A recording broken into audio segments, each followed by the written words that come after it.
एक ऐसा बादशाह जिसके पास दौलत थी, लश्कर थे, महल थे और सबसे ज्यादा उसके पास वो चीज थी जो इंसान को तबाह कर देती है, तकब्बुर।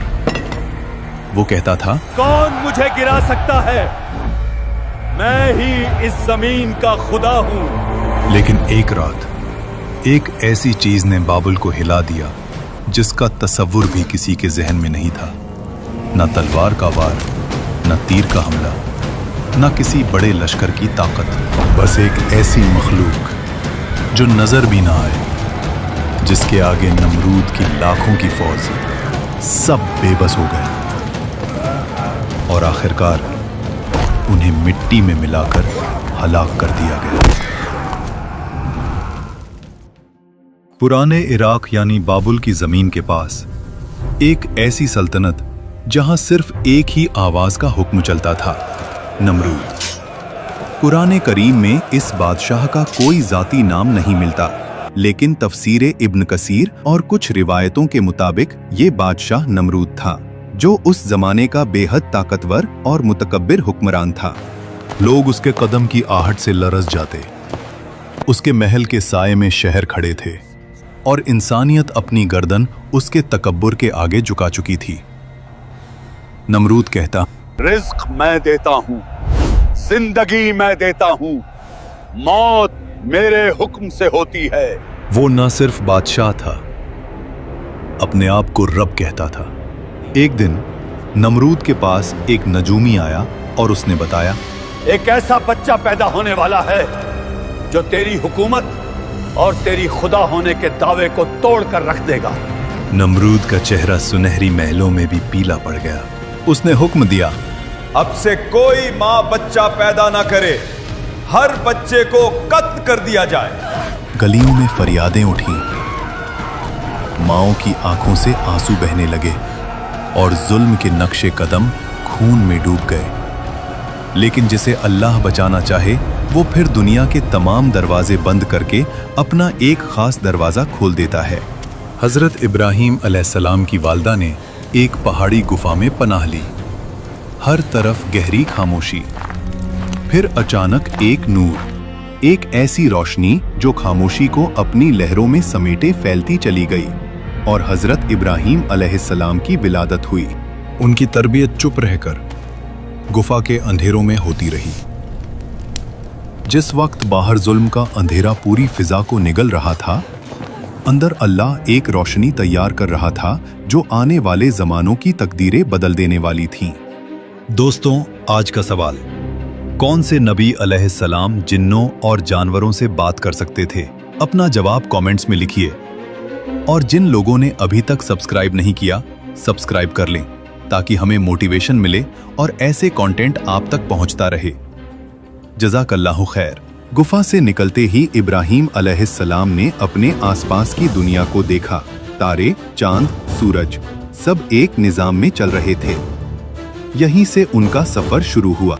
कुरान के मुताबिक इब्राहीम अलैहिस्सलाम के वालिद का नाम आज़र था। वो बुत बनाने वाले एक मशहूर कारखाने के सरबराह थे और इब्राहीम अलैहिस्सलाम की तरबियत बचपन से ही उस बुत परस्त घराने में हुई। हजरत इब्राहीम अलैहिस्सलाम हर चीज को गौर से देखते। उनकी जुबान पर एक सवाल रहता, हक क्या है? कौन है जो मेरे अंदर ये सोच पैदा कर रहा है? यही सवाल उन्हें अजीम बनाने वाला था। उस कौम के लोग सितारों को सजदा करते, चांद को खुदा मानते, सूरज के सामने सर झुकाते, लेकिन फिर सब गायब हो जाते। हजरत इब्राहीम अलैहिस्सलाम का दिल पुकारता, ये सब फानी है, खुदा फानी नहीं हो सकता। जब लोग रास्ते पर गुजरते, बुतों को सजदा करते, दुआएं मांगते, इब्राहीम अलैहिस्सलाम चुप खड़े उन्हें देखते रहते। एक रोज उन्होंने अपनी कौम से पूछा, क्या ये पत्थर तुम्हें सुन सकते हैं?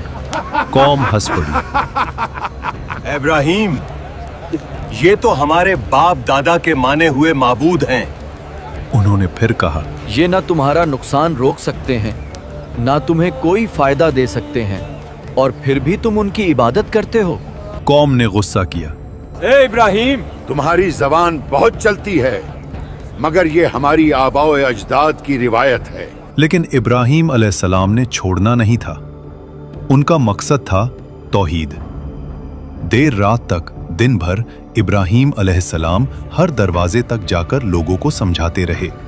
तुम्हारा रब वो है जिसने आसमान, जमीन, सितारे, सूरज सब कुछ पैदा किया। मगर बुत परस्त कौम का दिल पत्थर था, उनके बुतों की तरह। एक दिन इब्राहिम अलैहिस्सलाम ने देखा कौम एक बड़ी खुशी और मेला मनाने गई हुई थी। पूरा शहर खाली। इब्राहिम अलैहिस्सलाम उनकी इबादत गाह में दाखिल हुए। उन्होंने चारों तरफ देखा, गुंबदों में गूंजती खामोशी और उन पत्थरों का जमा हुआ बोझ जो सदियों से लोगों के कंधों पर था। उन्होंने एक गहरी सांस ली। आज इन्हें जवाब देना होगा। फिर एक एक करके अपनी कुल्हाड़ी से बुतों को गिराना शुरू किया। कोई जमीन पर गिरा, कोई टूट कर बिखरा, किसी का चेहरा चूरा चूरा हो गया और आखिरी में सबसे बड़ा बुत इब्राहिम अलैहिस्सलाम ने वो कुल्हाड़ी उसके कंधे पर लटका दी। जब लोग वापस आए और अपनी इबादत गाह की हालत देखी तो चीख उठे, ये सब किसका काम है? किसी ने कहा, इब्राहिम नाम का जवान हमेशा हमारे बुतों की बुराई करता है। इब्राहिम अलैहिस्सलाम को दरबार में बुलाया गया। उनसे पूछा गया, इब्राहिम, क्या तुमने इन्हें तोड़ा है? उन्होंने जवाब दिया, जब ये सबसे बड़ा बुत सलामत खड़ा है तो उससे पूछ लो, शायद यही बताए किसने बाकी बुतों को तोड़ा। कौम गुस्से में फट पड़ी। इब्राहिम, तुम जानते हो कि ये बोल नहीं सकते। इब्राहिम अलैहिस्सलाम का जवाब उस शहर की दीवारों को हिला गया।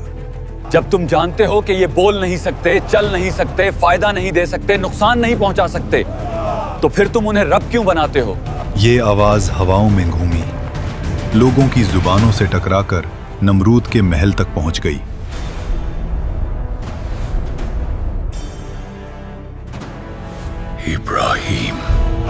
इब्राहिम अलैहिस्सलाम को नमरूद के दरबार में लाया गया। आज यहां कोई आम मुलाकात नहीं थी। एक तरफ ताज, तख्त, लश्कर, जंग, दूसरी तरफ एक अकेला नबी, मगर दिल, अकीदत और यकीन के साथ। नमरूद ने गुस्से में पूछा, तू मेरे खुदा होने का इनकार करता है? इब्राहिम अलैहिस्सलाम ने नरमी से कहा, मेरा रब वो है जो जिंदगी देता है और मौत देता है। नमरूद हंस पड़ा। ये काम तो मैं भी करता हूं। फिर उसने 2 कैदियों को बुलाया और एक कैदी को माफ कर दिया, दूसरे को मरने का हुक्म दे दिया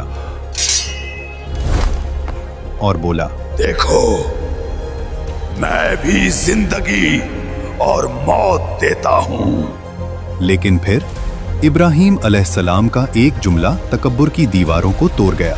मेरा रब सूरज को मशरिक से निकालता है। अगर तू खुदा है तो इसे मगरिब से निकाल। दरबार जम गया। हवा तक रुक गई, आंखें तक फैल गईं। कुरान कहता है, काफिर बेहाल होकर रह गया। नमरूद का तकब्बुर पहली दफा हिल गया। सच हमेशा 2 रास्ते देता है, या झुक जाओ या जला दो। नमरूद ने जला देने का रास्ता चुना। उसने हुक्म दिया, सबसे बड़ी आग जलाओ जो इस जमीन ने कभी न देखी हो। लकड़ियां जमा की गईं, इतनी के पहाड़ बन गए और शोले आसमान को छू रहे थे। आग की तपिश इतनी बढ़ गई कि परिंदे भी उस जगह से न उड़ सके। फिर एक मुंजानीक तैयार की गई जो पत्थर और आग के गोले दूर तक फेंकती थी। हजरत इब्राहिम अलैहिस्सलाम के हाथ बंधे गए। जालिम कौम हंस रही थी। नमरूद अपने तकब्बुर में ये सब देख रहा था। और फिर इब्राहिम अलैहिस्सलाम को आग में डाल दिया गया। जमीन ने सांस रोक ली।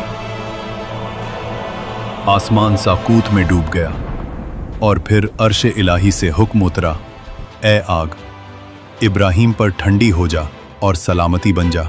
आग की फितरत बदल गई। जलाने के लिए पैदा हुई थी, लेकिन रब ने उसे इत्मीनान का बिस्तर बना दिया। आग के बीच सब्ज घास उगाई। इब्राहीम अलैहिस्सलाम मुस्कुराते हुए खड़े हुए, कपड़े बेऐब, जिस्म सलामत। रूहानी नूर उनके चेहरे पर चमक रहा था। जालिम कौम की आंखें फट गई, तकब्बुर की दीवार टूट पड़ी। इब्राहीम अलैहिस्सलाम जिंदा निकले, मगर नमरूद अंदर से मर गया। आखिर नमरूद और उसकी फौज का अंजाम क्या हुआ? ये वाकया कुरान में नहीं आता, मगर इब्ने कसीर ने अपनी तफसीर में एक रिवायत के तौर पर बताया है कि एक दिन अल्लाह ने एक छोटे से मच्छर को नमरूद की फौज पर मुसल्लत कर दिया। एक रात आसमान से गुबार उठता है, पहले एक मच्छर, फिर दो, फिर लाखों। मशालें बुझ जाती हैं, फौज भागती है, घोड़े बेकाबू हो जाते हैं, सिपाही चीखते हुए अपने बादशाह को पुकारते हैं। एक ऐसी मखलूक जो इंसान की नजर में कुछ नहीं, एक अजीम फौज को धूल में मिला देती है।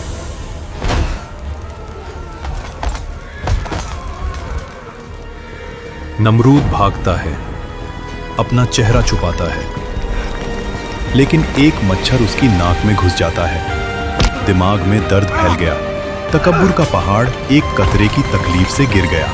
वो सर पे मुक्के परवाता, दीवारों से सर पीटता। जिस जुबान से कहता था मैं खुदा हूं, आज वो जुबान चीखों में डूब गई। एक वक्त आया जब मच्छर ने उसके दिमाग को खा लिया। उसकी सांस थम गई। उसका अंजाम इबरतनाक हुआ। ये वाकया गुजरा नहीं, ये रोज हो रहा है। आज भी लोग अपनी दौलत, पावर, इक्तिदार पे फख्र करते हैं और दिल में एक आवाज कहती है, मैं ही कानून हूं। लेकिन जो रब नमरूद को मच्छर से गिरा सकता था, वो हमारे तकब्बुर को किस चीज से तोड़ दे, किसी को पता नहीं। अपने दिल से पूछो, क्या मेरे अंदर भी छोटा सा नमरूद छुपा है?